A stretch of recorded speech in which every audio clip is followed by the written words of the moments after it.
মোৰ নাম চাকিপ্ৰিয়া অধিকাৰী। মই আজি এটি কবিতা আবৃত্তি কৰিবলৈ ওলাইছোঁ।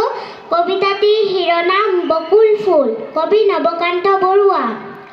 বকুল ফুলে সুগন্ধ বিলায়, সেউজীয়া বনত ৰং ধৰে চাই।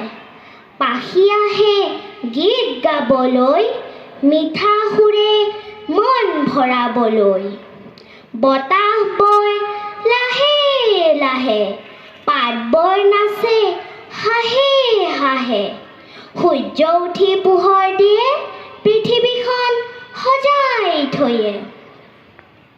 নদী বয় নীৰৱে নীৰৱে, শিশু খেলি হাঁহে সৰগৰে। ফুলেৰে ভৰা পথাৰখন সপোন দেখি আনন্দমন। ধন্যবাদ। ধন্যবাদ। এইবাৰৰ